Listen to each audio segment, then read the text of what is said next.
مشرق وسطی کی 10 تازہ خبروں کے ساتھ ایک بار پھر ہم حاضر ہیں۔ میں ہوں وصال اعظم۔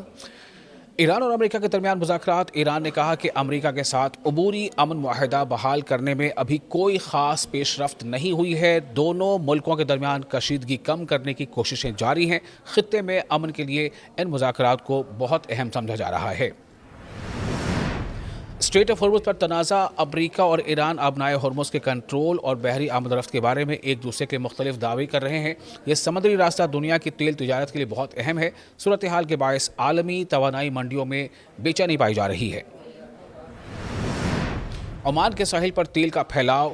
عمان نے بتایا ہے کہ ایک پھنسے ہوئے آئل ٹینکر سے نکلنے والا تیل اس کے ساحلی علاقوں تک پہنچ گیا ہے۔ حکام صفائی اور ماحولیاتی نقصان کو کم کرنے کی کوشش کر رہے ہیں۔ ماہرین نے سمندری حیات پر اثرات کے بارے میں تشویش ظاہر کی ہے۔ اسرائیلی فوج کی لبنان میں موجودگی۔ اسرائیل نے اعلان کیا ہے کہ وہ لبنان، غزہ اور شام کے بعض سیکیورٹی علاقوں میں اپنی فوج برقرار رکھے گا۔ لبنان نے اس فیصلے پر سخت اعتراض کیا ہے۔ اس معاملے سے سرحدی کشیدگی میں مزید اضافہ ہو سکتا ہے۔ مغربی کنارے میں فلسطینی خاندانوں کا محاصرہ۔ رپورٹس کے مطابق مغربی کنارے کے علاقے یعنی ویسٹ بینک کے علاقے قصرہ میں چند فلسطینی خاندان کئی دنوں سے اپنے گھروں میں محصور ہیں۔ مقامی ذرائع اسرائیلی آبادکاروں کو اس صورتحال کا ذمہ دار قرار دے رہے ہیں۔ انسانی حقوق کے کارکنوں نے فوری مداخلت کا مطالبہ کیا ہے۔ یمن میں فضائی حملوں کی رپورٹ۔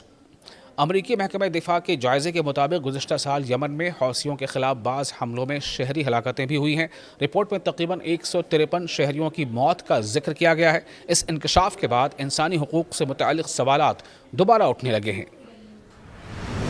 سعودی عرب، ترکی اور پاکستان کا دفاعی معاہدہ۔ سعودی عرب، ترکی اور پاکستان نے باہمی دفاعی تعاون کا ایک نیا معاہدہ کیا ہے۔ معاہدے کا مقصد علاقائی سلامتی اور تعاون کو مضبوط بنانا بتایا گیا ہے۔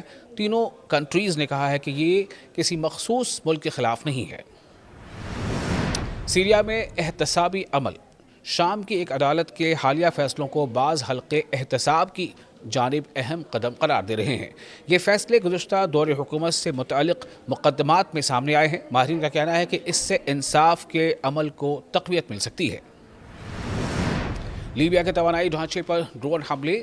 لیبیا میں توانائی کی تنصیبات پر ڈرون حملوں کی خبریں سامنے آئی ہیں۔ ان حملوں نے ملک کے توانائی بحران کو یعنی انرجی کرائسس کو مزید گہرا کر دیا ہے۔